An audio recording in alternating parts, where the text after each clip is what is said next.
Давно не бачила тебе так наживо. Знаєш, я коли в Арсенал їду машиною, якщо це машиною, я завжди паркуюсь тут.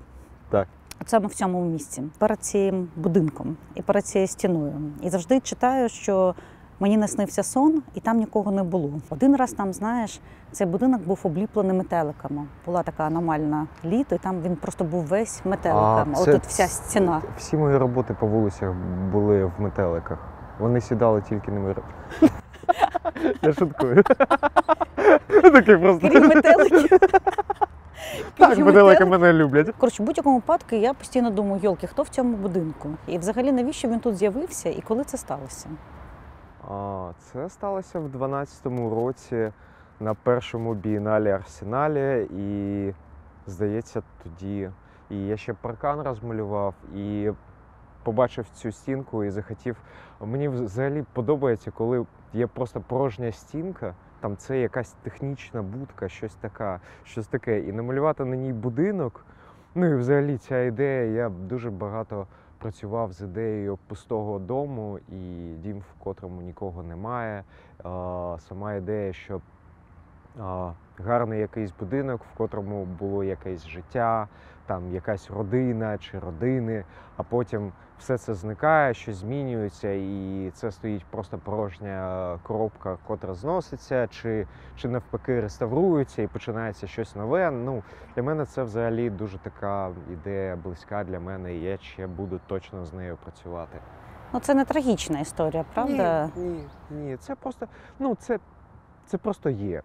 Типу, на це можна дивитися як на якусь трагедію. Там мені казали про цю роботу, що вона дуже сумна, і типу це взагалі щось депресивне. Ну, типу, це ж в очах того, хто дивиться, насправді. Для мене ні. Я все думаю, що там колись злізе фарба, там будуть якісь тіні, і там хтось буде жити. Так, скоріш за все. Ще вони всі підписані твоїм ім'ям, і це можна точно завжди пізнати, бо Гамлет. Так. Ти Гамлет, тебе так називають. Так. Чи якось ще інакше? Ну, так ще в паспорті. Те, що я зміг зробити, коли я почав малювати в різних містах же України, я став підписувати Гамлет Харків. Ну, щоб коли я приїжджаю в нове місто, де мене ніхто не знає, мої роботи, щоб можна було хоча б прогуглити там Гамлет Харків і бачиш купу всяких робіт, котрі я зробив в Харкові. Але я не думав, що це перетвориться. Мені хотілося б думати, і так воно і сталося, що це як таке друге ім'я, Гамлет Харківський. Гамлет як ім'я, а Харківський як, таке, ще така є традиція у криміналу, коли є якесь ім'я і назва міста, з котрого там Бублик Сухумський, там Кривой Таганрогський. Слухай, а де ти вчився? Я вчився у Харкові, відмотав навіть точніше. Класна тема. 5 років в художньому училищі, 3 роки в академії. І, дякувати Богу, мене відрахували з 3-го курсу. Тебе відрахували? Так. А за що? Психологія, фізкультура. Тобто ти не дуже спортивний художник? Ні. Чорт.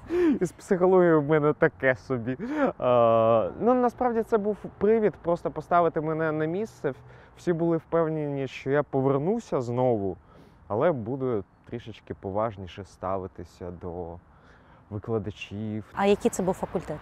Монументальний живопис. Це вплинуло на тебе, напевно? Звичайно. Взагалі, я коли пішов до училища, я мріяв, щоб потім я піду в академію на художника-монументаліста та буду розписувати храми. Тобто в мене така глобальна ціль була. Але поки я навчався, я настільки розчарувався взагалі у релігії, у канонах православних і таке інше, що... А потім Роман Мінін, він закінчував вже монументалку. Він мені показав, що є така штука, як стріт-арт. І все. І мені просто знесло кришу, що, виявляється, ми можемо кудись наші знання приткнути і так, щоб це було для людей.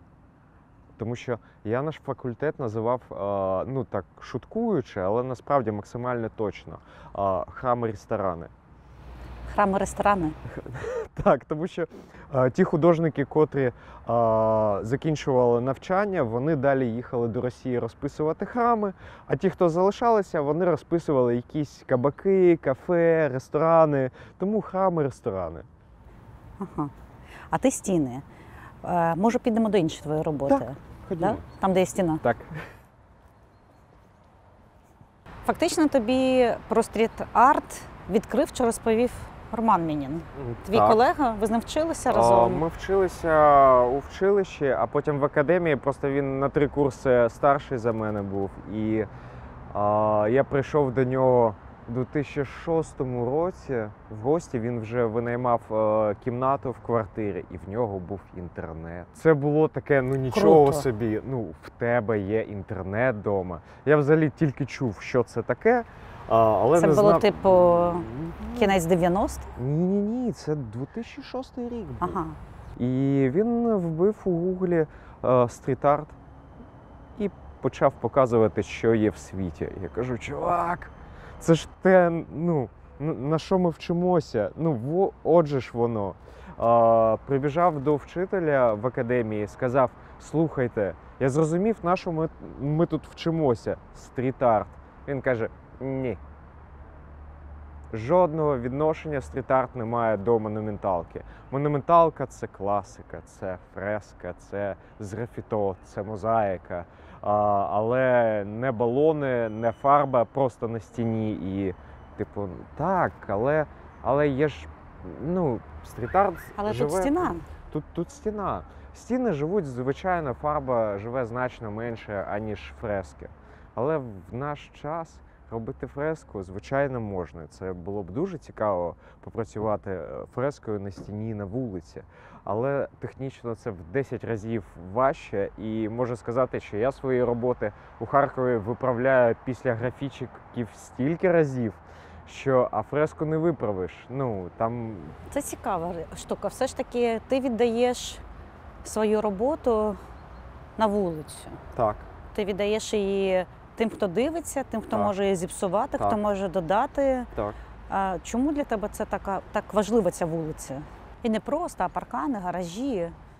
Ну, це справді для людей. Тому що, ну от подивитися, скільки на відкриті виставки приходить людей. Ну, класно в Арсеналі. Ти егоїст такий, художник, Так. егоїст, ти хочеш, щоб тебе... Абсолютний. Так і має бути, в принципі. Так, Правда? так. Бо навіщо? Ну, художник не егоїст, я не зовсім розумію, як це може бути. Ну, теоретично може бути, але ну, в Арсеналі дуже багато людей приходить на виставки. У Харкові, на жаль, ні. Ну, тільки на мої. Там, де метелики. Так. Ми зрозуміли. Вулиця – це те, що для всіх. Просто для всіх. Тобто будь-хто може подивитися на твою роботу. Ну, в мене буває таке, що коли я на вулиці там в арті роблю нову роботу, там дуже смішно було, коли заходить делегація бомжів, там, типу, людей 5 з торбами, там, з якимись пакунками, і вони такі, о, Гамлет, просто зупиняються, спускають себе всі ці торби, ставлять і такі, Гамлет, ми побачили твою роботу тут неподалеку, скажи, будь ласка, тому що ми не знаємо, що ти мав на увазі. Тому що от ми думаємо, що ти мав це на увазі, а от вони думають, що ти мав ось це на увазі. І ми починаємо спілкуватися з бомжами, я починаю спілкуватися з бомжами, пояснювати, що я вкладав, який сенс у свою там останню роботу. А що ти мав тут на увазі? Бо там на початку присвята? Так, моїм дідам, котрих розстріляли. Це пам'ять про людей, котрих розстріляли. Це також в 12-му році ти зробив? Так. Для бієнале, на жаль, стіна, котра була фантастична, сіра, дуже брудна. Я попросив просто не торкатися її, щоб вона такою залишалася, її зафарбували в жовтий. І фігури стали не білими, як я планував, а чорними, що дуже змінило насправді. Ну, як є. А ти працюєш двома кольорами переважно? Так, білий та чорний і все. Так максимально легко і все. І нарешті я дожив до того моменту, що не більшість, але декотрі мої роботи в Харкові, і не тільки в Харкові, люди самі виправляють, тому що це біла та чорна фарба і все. І можна піти і просто трішечки підфарбувати і все. І це дуже важливо, що якщо ти цінуєш там якийсь стріт-арт на вулиці і бачиш, що його там зіпсували, то подумай, чи можеш ти сам прийти і це виправити. Ну, В якщо тебе ти є любиш. школа Гамлета, є А. школа Рафаеля. Ні, такого немає. Чого? Такого немає. Я навіть відмовляюся, коли купа людей просить, що, будь ласка, запроси, я хочу прийти і просто допомогти, підфарбувати, там, підготувати стіну. Я так не хочу. Мені подобається самому готувати стіну. Там. Єдине, що мені потрібно інколи, це щоб мені допомогли просто дотягти ведра з фарбою, дробину і все. І підтримати дробини, коли я стою там просто десь на 5-му метрі. Тоді краще, щоб хтось притримував дробину. Тому Ти що готовий, що вони зникнуть, ці роботи? звичайно, зникне. Звичайно, зникне. Але в якийсь момент воно існує, і в мене вже досить пристойна колекція робіт, від котрих залишилися тільки фотографії. І їх зафарбовували, їх забудовували, зносили будівлі, на котрих мої роботи. І це вже така збирається, серйозна така колекція робіт, котрі були колись. Ну, у нас є робота в нашій колекції, яка, власне, не на стіні, Так. а вона, на відміну від цих всіх, збережена за всіми музейними нормами. Так. Це була робота для виставки, Так. швидкорозчинний час про 90-ті. Так.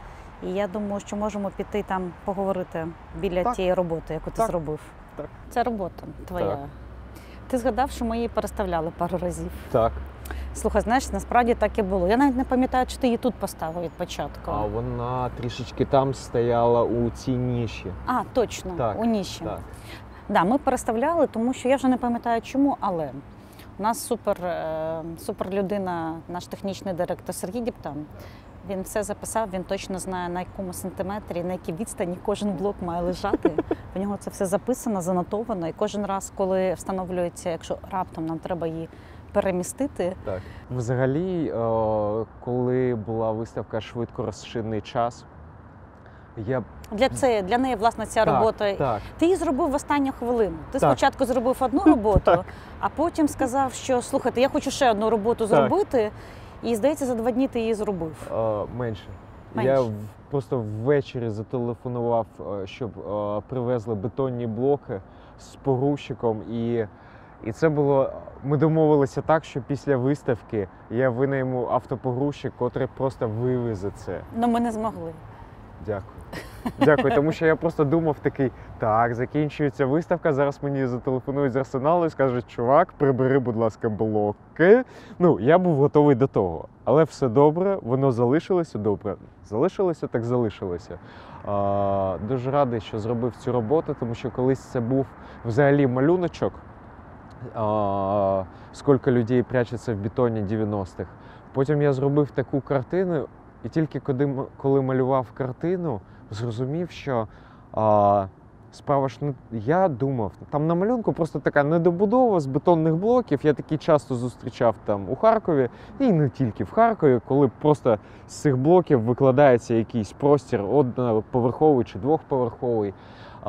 І потім я зрозумів, що була ж така жахлива традиція хоронити людей в такому бетоні. І щось мені просто, так трішечки моторошно від цього стало. І я на скільки-то років про цю історію взагалі забув. Але коли була виставка про 90-ті, я пригадав цю роботу і подумав, може треба вже зробити просто інсталяцію з блоків. Тобто не малюнок, не картина, а прямо, і замовив ці блоки, там, це було дуже смішно, там, в день відкриття просто я стояв там у всьому робочому, там просто казав, куди їх подвинути, там все, і, Так було. Так. Але тут фактично нема малюнку, да? Тут тільки текст. Так. І на всіх твоїх роботах є текст. Так. Майже на всіх. Я не знаю, Так. може якісь і без тексту. А що текст для тебе? Інколи ти можеш побачити ситуацію і зробити напис. І це вже буде арт. Слухай, ну у кожного ж художника є якісь свої такі, не знаю, художники, якими надихаєшся. Так. В тебе також, напевно. Так. Значно менше, аніж раніше. Раніше це була просто там, сьогодні я хворію ось цим художником, сьогодні я хворію ось цим художником. А зараз мені більше цікаво сучасні художники. Значно його місце, що може робити художник, як він може змінювати і чи може він взагалі щось змінити. Тому що в Харкові проєкт, от те, що я роблю стріт-арт, для мене просто дуже важливе питання зробити для себе, відповісти для себе на питання, що можу я один. Без спонсорів, без дозволу місцевої влади, що може одна людинка. Ну і наскільки оце бажання твоєї творчості, наскільки воно, якби, в принципі, не має кордонів? Чи потрібна тобі влада, щоб отримати дозвіл на те, щоб творити? Ні, коли втручається влада, наша влада, завжди виходить жах. 90-ті. Так. Є ще одна робота, яка, власне, не стріт-арт, яка спеціально для виставки була зроблена. Думаю, можемо пригадати і подивитися на неї. Так, Іде? чудово. Клас.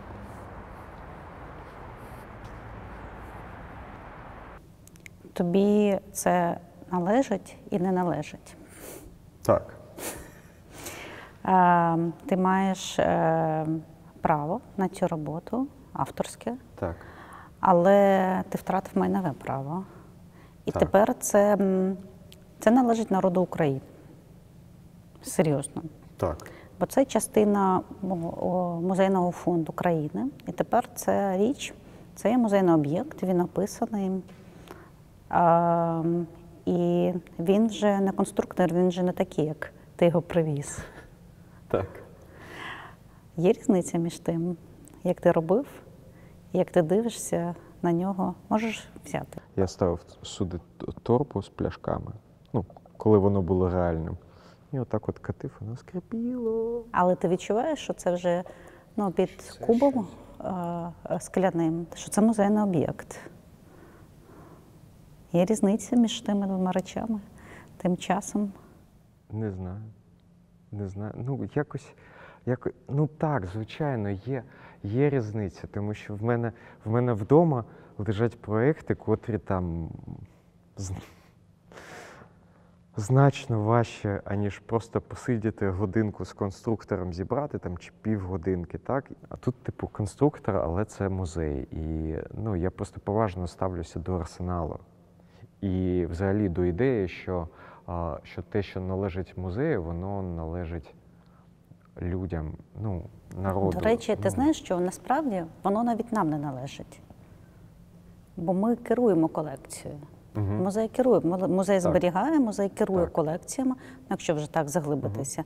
А це дійсно, це належить громаді, країні. І як і музей, така громада має це захищати тепер. Так. І це частина, власне, твоєї роботи про 90-ті, яка була на виставці «Швидкорозчинний час», про яку ми будемо говорити. Ми маємо і збираємо роботи сучасних українських художників, ті, які працюють сьогодні. А ця робота, ті, які працюють сьогодні, бо для нас важливо зберегти цю новітню спадщину, ми так її називаємо. І тому саме робота от десь від 90-х і далі дуже класно описують час. Ми собі поставили задачу, щоб ці роботи намагатися за можливостями зберегти в колекції мистецького арсеналу. І тому, коли у нас є великі цікаві виставки, ми завжди хочемо і намагаємося купити одну роботу чи кілька робіт, в залежності від ситуації у художника, щоб зберегти її в колекції.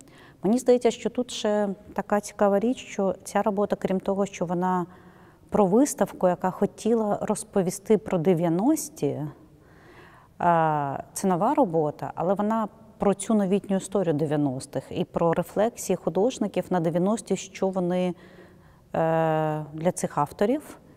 І взагалі, коли вони почалися, коли вони закінчилися? Чи вони закінчилися? І ця річ, ця твоя кравчучка з цього конструктору, коли ти її робив, а вся робота називається «Тягар», то ти сказав, я пам'ятаю, що для тебе 90-ті – це оцей металевий дитячий конструктор, і тому якби ти його використав для цієї роботи, для цього символу 90-х, ці кравчучки. Але знаєш, коли я дивилася, я подумала, що правда і неправда, бо цей конструктор – це не 90-ті, бо цей конструктор з мого дитинства. Так. А це було трохи раніше, це були 80-ті. І тоді, може, ці 90-ті тоді почалися, а може ще раніше, а може вони не закінчилися. Але розкажи про цю кравчучку, про цей тягар, про свою роботу, бо вона відрізняється все ж таки від того, що ти робиш на вулиці. Ну, звичайно, звичайно. І це така справжня робота поту, крові художника. Фарбувати, заштриховувати крок за кроком. Це олівець? Так. Це олівець, графіт. Взагалі олівець, графіт дуже люблю. І може ще в мене було кілька проєктів, зроблених олівцем, і щось я думаю, що ще зроблю точно. І хотілося б якраз такого розміру малюнки робити.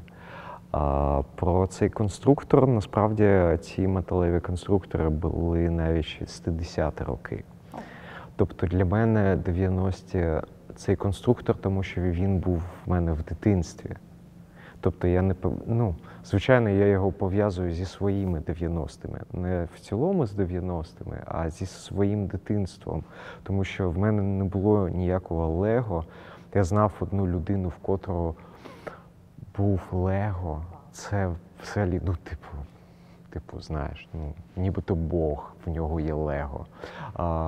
І в мене був металевий конструктор, з котрим я грався, робив всякі штуки. І там дуже прикольна була коробочка, в котрій треба було все розкладати. Мені коли подарували батьки цей конструктор, сказали, дивися, якщо ти після гри будеш все розбирати і складати по всіх відсіках, то ти нічого не втратиш. А якщо ти будеш забивати, як всі діти там, то в тебе не буде конструктора. Нового ми тобі точно не зможемо купити, тому все. І я навчився просто ретельно все там погрався, щось позбирав, потім розібрав, все розклав по поличках, щоб все повністю лежало. Він в тебе зберігся, цей конструктор? Десь, ні, кудись ми в інтернат віддали його. Але він був комплектований, так, ти його не розробив ці детальки? Практично ні. Він такий, як цей був? Так само. Тут я вже просто накупив кілька конструкторів ще з 60-х, 80-х, 90-х там і все. Купив просто, щоб погратися, поробити якісь штуки, а потім кураторки запросили мене на цю виставку, і я хотів зробити серію якихось штук з цього конструктору, а потім подумав і придумав ось таку роботу, малюнок і цей маленький об'єкт. А що було перше? Що друге? По-перше, я приїхав малювати.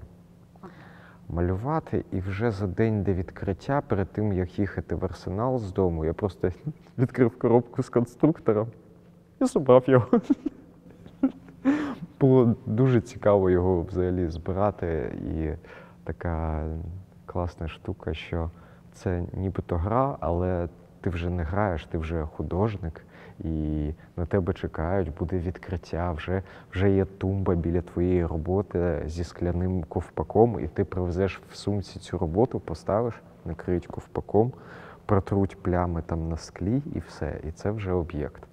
Але по факту ти сидів та грався. Я реально сидів грався. Тобто мені дуже подобається в моїй професії, що можна гратися. Але це робота. І, це для мене як, насолода, за котре інколи мені платять. Інколи ні, але в будь-якому випадку це насолода. Я насолоджуюся. Це не робота, це насолода. Інколи дуже важка, і інколи дуже виснажує. Інколи я можу працювати 2 доби, просто не лягаючи спати. Це дуже фізично важко. Але все одно є насолода від того, що ти робиш. Ще дуже важлива для мене деталь, що те, що я роблю на вулиці, і те, що я роблю для виставок, воно дуже різне. А розкажи про це. Оця твоя робота в полях і кабінетна робота. Так. В чому там різниця? Як ти працюєш? Головне пройти внутрішню цензуру чи не пройти.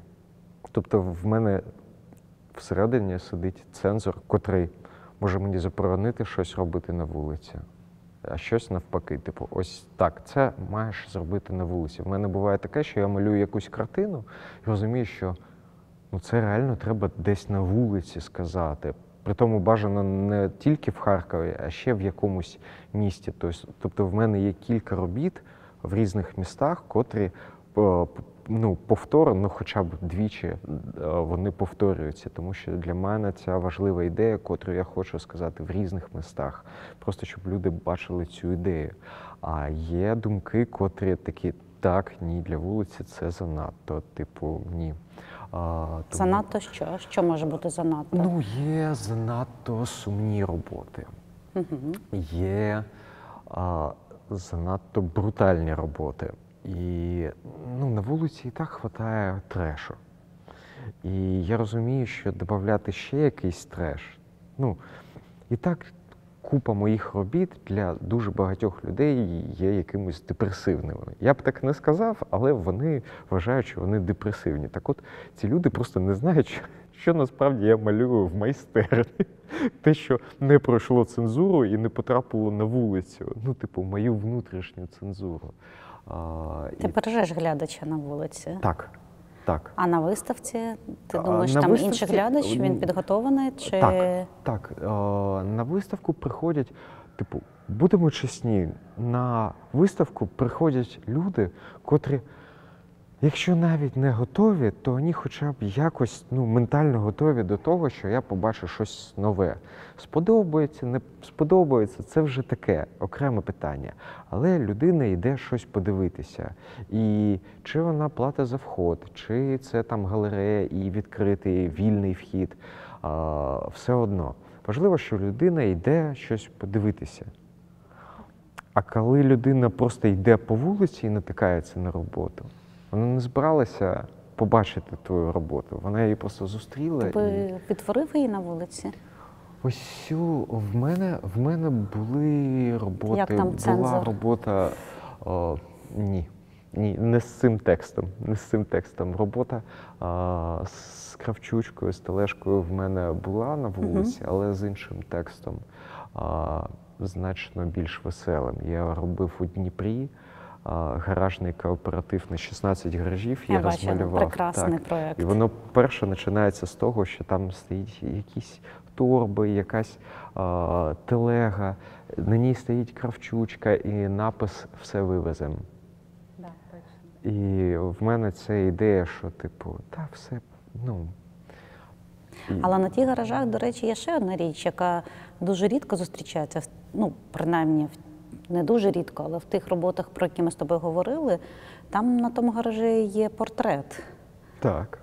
Останній гараж, здається. Так, останній. Там є портрет людини. Так. І людина так деталізована рідко в тебе зустрічається. Буває.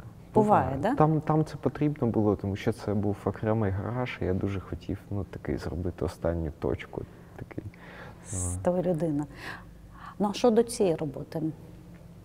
Що для тебе ці 90-ті? Чому? Насправді та історія, котра написана тут, це є моя реальна історія про те, як там батьки мені подарували тележку від дідуся, і я потім ходив здавати вже пляшки, я збирав їх у сумки, а потім, коли збиралася якась кількість, я просто ставив велику торбу на цю Кравчучку і тягнув здавати цей брухт. І вона так жахливо скрипіла, Господи. Я просто, вся вулиця чула, як вона скрипить, як я її не змазував, вона скрипіла жахливо. І просто тут в тексті це перетворилося: «Много лет уже прошло, но что-то во мне по-прежнему скрипит», похоже на ехо 90-х. І повертаючись до твого питання про те, що 90-ті, може, були і раніше, якщо казати не про час, а про самих людей, котрі для нас є символом 90-х, вони ж не в 90-ті всі з'явилися. Вони якось формувалися, совок загнувся, і ці люди воспрянули і стали тим, кого ми знаємо як криміналітет, олігархат і всяке таке інше. Так? І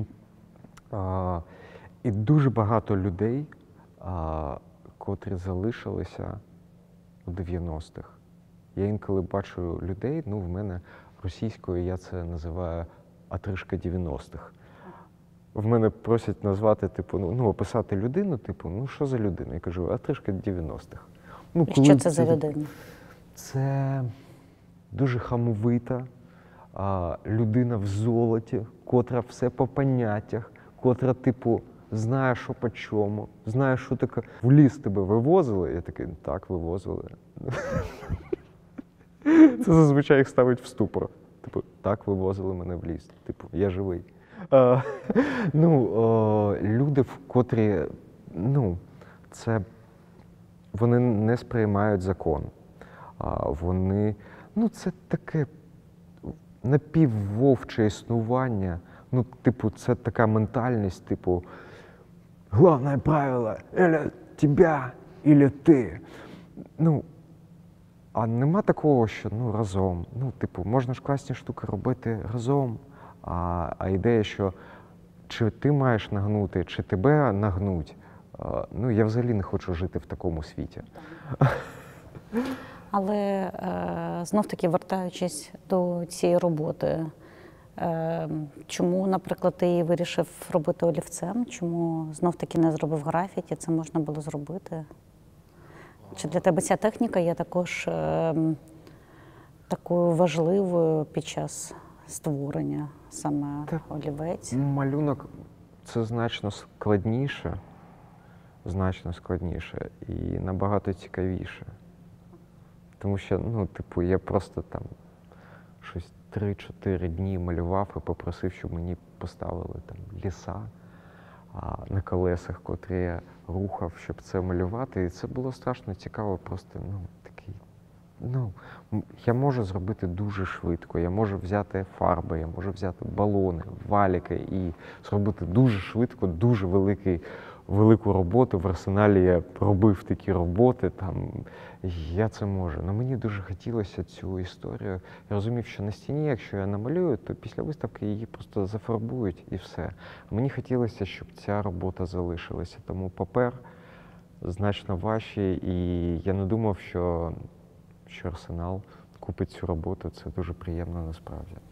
Це круто, що ми змогли, і це круто, що ти погодився на те, щоб ця робота залишилася в колекції, бо вона, мені здається, дуже класно описує і тебе, і 90-ті. Є такою певною згадкою про ті часи і про проект сам по собі. Дякую тобі. Це було дуже класно і цікаво говорити про це. З чим ти працюєш сьогодні, до речі? З чим я працюю сьогодні? Все ж таки з вулицею і… Я бачила тебе в одному відео. Так? Твоя спільна робота з кимось, нагадай мені. Сергій Жирнов. Напевно, ти виходив з кімнати, потім ти підходив до раковини, одягав якийсь шолом. Це з Бобом Басетом, це проєкт для Парижу був, так. Да. Так, дуже класна робота. Це відео, дуже швидко його придумали і так, в Парижі ця робота стала така, якась фуроровою. не дуже давня робота, це пару років в цій роботі, мені здається, так? Да? Ми просто поїхали з другом до Парижу, і мене запросили, може, приймеш участь у виставці, і ми прийшли туди, і я придумав це відео, і ми зробили. Вони хотіли, щоб я помалював щось на стінах, а малювати там на стінах мені точно не хотілося, тому що це був колишній дитячий будинок. Таке дуже сумне місто, котре потім віддали громаді району, щоб вони робили там виставки, концерти, літературні читання. І малювати там на стінах я точно не хотів. Але ми зробили це відео і відправили потім, вже коли повернулися до Харкова, я віддав другу, щоб він змонтував це, він написав музику до цього відео. Да, і ми відправили все це в Париж, і чуваки, як? Пройшло 5 днів з моменту, як нас запросили, і як? Тому що художники там були, з Норвегії, з Данії, типу, 15 країн було, і там художники по 3 місяці ходили і думали, що зробити, яку роботу. І тут харківські пацани такі приїхали, типу, ми робимо ось це, такі зняли, показали, буде ось це, ми поїдемо зараз, летимо до Харкова, а через кілька днів скинемо змонтоване відео. І воно виявилося на краще. Єп. Зараз те, що для мене важливо, що коли в 90-ті там батьки чекали на те, що я буду художником, тому що батько художник, мати журналіст, але вони, типу, це було на початку 2000-х, коли треба вже було вирішувати, я залишаюся в школі до 11 класу, чи йду у художнє вчилище. І батьки кажуть, слухай, а ти придивився навколо, що відбувається з художниками? Вони голодні, вони алкоголіки, і багато хто з них закінчує суїцидом. І, типу, звичайно, ми казали тобі, що ти молодець і будеш художником, але ти впевнений, що тобі треба йти в це? Тому що подивися навколо, як вони живуть. І я сказав, що так, я впевнений, мене це не зупинить. Я буду голодний, а я не хочу бути алкоголіком, тим паче суїцидником, але подивимося. І час дуже змінився. І сталося так, що дуже багато молодих художників, котрі навчаються у вчилищі, потім в академії, казали мені, що ми з Мініном стали такими канонами у Харкові, що можна навчатися тут і чогось досягти. І ми стали прикладом. Подивіться на Гамлета, подивіться на Мініна. Вони подорожують світом, вони продають роботи, вони роблять те, що вони хочуть. І це такої цілі в нас не було, це точно. Але це те, що я знаю про те, що мені просто люди казали. Це дуже оптимістично і класно. Так. А зараз чим ти працюєш? Зараз малюю картини, тому що вже холодно працювати на вулиці. Я малюю картини і готуюся до нового проєкту 365. А можна тут коротенький тизер? В 12-му році мене Маков запросив робити в щоденнику, котрий він зробив, щоденник, щоб я кожного дня щось в ньому писав чи малював. І він каже, дивися, я ці книжки роздав, 10 людей робить кожен день по якомусь запису чи малюнку, і потім ми зробимо велетенську таку виставку артбуків. Коротше, здалися всі, і навіть Маков десь вже на початку осені сказав, все, не можу, все. Я дотягнув Здалося в сенсі, що перестали малювати щодня, щось писати? Так. Я впарився і весь, коли це було? Це 13-й рок був, так, 13-й рок. І я з 1 січня по 31 грудня просто робив записи, маленькі малюнки в цій книжці, потім її розрізав, заламінував всі сторінки і все. Вона навіть не показувалася, ця робота в Україні, тільки в Грузії. Я зробив такий проєкт 365. І весь 14-й рік я сумував, звичайно, я працював, але думав, що мені бракує якогось такого диктату жорсткого. І в 15-му році я зробив 365 полароїдів, але не полароїдів, тому що в мене не було грошей на полароїди. Я робив такі, нарізав паперчики маленькі, вичертив, викреслив там розмір полароїду. Ага. Так. І туш, перо, і я робив маленькі замальовки. Так. Вау. Я на телефон знімав щось, що мені подобається, а потім з телефону просто робив маленькі малюнки пером. І зробив проєкт Polaroid 2015. В 17-му році зробив, в 19-му році зробив проєкт, в 19-му це 365 малюнків олівцем. В цьому році я відпочиваю. А ось в 21-му я роблю наступний проєкт, а тізер такий. Якщо все буде нормально, в 33-му я хочу тут виставку. Записали. На 10 проєктів. Зафіксували. 33-й рік. Гамлет Зіньківський. Я хочу просто, чого мені бракує у виставках сучасного мистецтва, що це дуже швидко. Я дуже швидко зчитую інформацію. Окрім Сагайдаківського, тому що тут я просто 2 години... Ти хочеш сказати, що тобі потрібно 13 років, щоб підготувати цей проєкт в мистецькому арсеналі? Мені хочеться, щоб людина... Бо зараз 2020? Так, ну, типу, я хочу, щоб було 10 проєктів. Простору тут достатньо, щоб виставити 10 проєктів. Один проєкт займає Єрмілов центр 2 поверхи з невеличкою відстанню від малюнків. І хочеться, щоб людина прийшла і, ну, я знаю, як люди забігають на виставки. Ну, забіжала, подивилася, вибіжала. Я так сам ходжу. Ну, і інколи зупиняюся, якщо реально щось мене цікавить. Слухай, ти прокачана аудиторія, Так. і ти якби Тут в тебе я просто профдеформація. Тут я просто насолоджувався Сагайдаківським і все. Я знаю, що якщо виставити цей проєкт, 10 проєктів по 365, ну, це на 30 годин, типу 40 годин. Тобто краще продавати абонемент там на тиждень. Тому що немає жодної можливості просто. Так, звичайно, можна на час забіжати, подивитися. Комунікаційний маркетинговий хід. Так. Продаємо квиток на 2 доби. Так. Нон-стоп, а потім Так. перерва. Так. Тому що насправді людей вистачає, ну, на 2-3 години. Насправді. Тобто подивитися повністю проєкт за 19 рік, це займало, і прочитати всі тексти, це десь 3 години.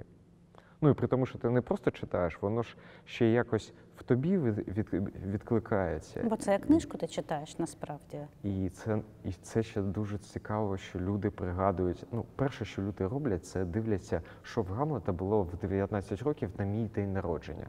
Правда? Так. Прикольно. Типу, так, в мене день народження, такий побіжав, подивився, що там за малюнок. А потім ти починаєш пригадувати, що в тебе були якісь дати важливі для тебе, там, на початку літа, я там, не знаю, квартиру купив, там, наприклад, чи щось таке там, чи...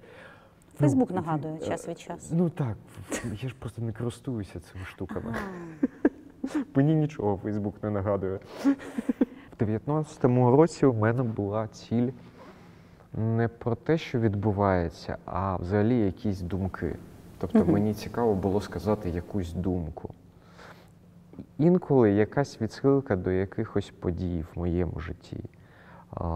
Ну, дуже радий, що зробив цей проєкт і ще не закінчив. Клас. Дякую. Дякую.